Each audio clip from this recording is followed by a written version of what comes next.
আপনারা শুনছেন ভূত.com। বরাবরের মতোই আপনাদের কাছে একটা ভূতের গল্প নিয়ে হাজির হলাম।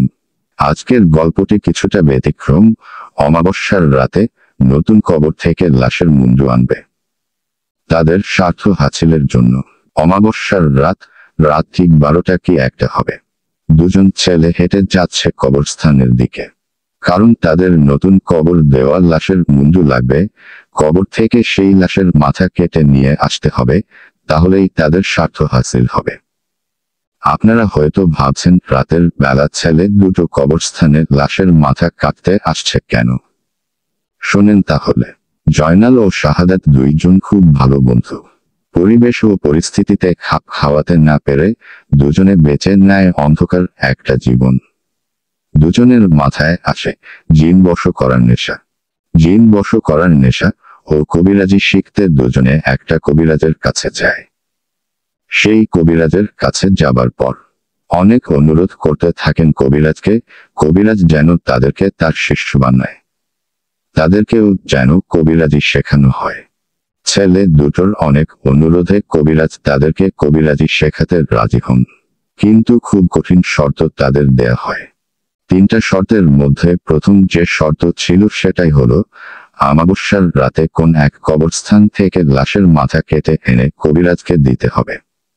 কবিরাজের দেয়া প্রথম শর্ত পালন করতে অমাবস্যার রাতে কবরস্থানের দিকে এগিয়ে যাচ্ছে এই দুই বন্ধু। এদের একজনের নাম শাহাদাত, আরেকজনের নাম জয়নাল। অমাবস্যার রাত, গ্রামের রাস্তা একদম ফাঁকা, ছমছম পরিবেশ। শাহাদাত ও জয়নাল দুজনে হেঁটে চলেছে কবরস্থানের দিকে। এরা দুজন যখন হেঁটে কবরস্থানের পাশে চলে আসে, ঠিক তখনই পিছন থেকে একটা আওয়াজ ভেসে আসে, এখান থেকে চলে যা, বাঁচতে চাইলে চলে যা। পিছন থেকে এমন আওয়াজ পেয়ে শাহাদাত ও জয়নাল দুজনে পিছনে ঘুরে তাকায়, কিন্তু পিছনেতে কেউ নেই।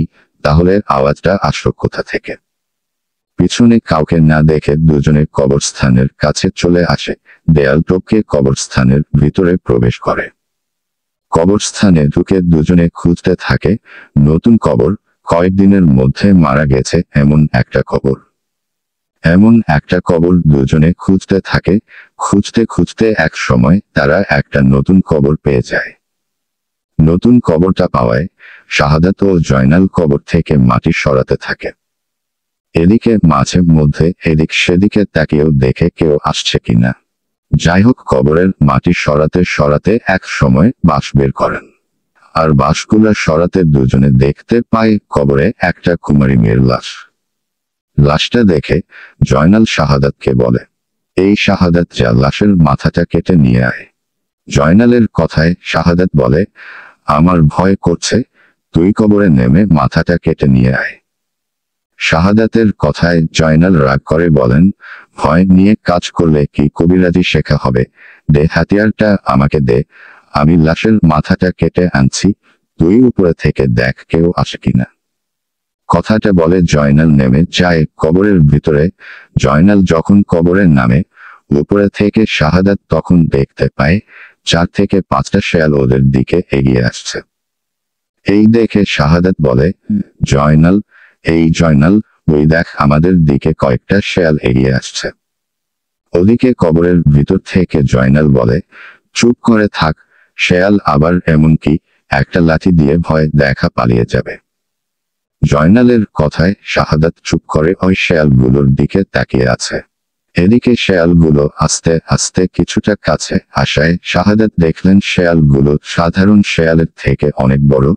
শেয়ালগুলোর চোখ আগুনের মতো জল জল করছে, দাঁতগুলো অনেক বড় বড় সুচালো।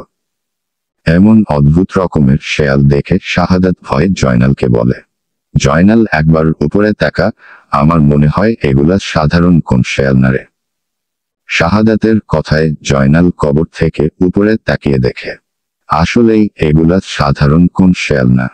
বিষয়টা বুঝতে পেরে জয়নাল বলে, শাহাদাত কি করব? জয়নালের কথায় শাহাদাত বলে, চল পালায়, আগে জীবন বাঁচাই। কথাটা বলে দুজনে পালাতে যাবে, তখন শুরু হয় ভয়ঙ্কর একটা ঘটনা। পালানোর জন্য জয়নাল কবর থেকে উঠতে যাবে, তখনই কবরের ভিতর থেকে কে যেন জয়নালের পা টেনে ধরে। জয়নালের পা টেনে ধরায় জয়নাল ভয়ে চিৎকার করতে থাকে। জয়নালের এমন অবস্থায় উপর থেকে শাহাদাত জয়নালের হাত ধরে টানতে থাকে। কবরের ভিতরে থাকা অবয়বটা জয়নালের পা কোনোভাবে ছাড়ছে না। এদিকে উপরে ওই হিংস্র ভয়ঙ্কর শেয়ালগুলো এগিয়ে আসছে তাদের দিকে।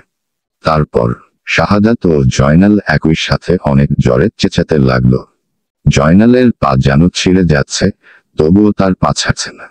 অনেক দূরে কবরস্থান, তাই ওখানে কারোর কোন আওয়াজ কেউ শুনতে পাচ্ছে না। অবশেষে জয়নালের পাটা ছিঁড়ে যায়। জয়নাল অনেক জোরে চেঁচাতে লাগে যন্ত্রণায়। অন্যদিকে শাহাদাত ভয় কি করবে কিছু বুঝে উঠতে পারছে না।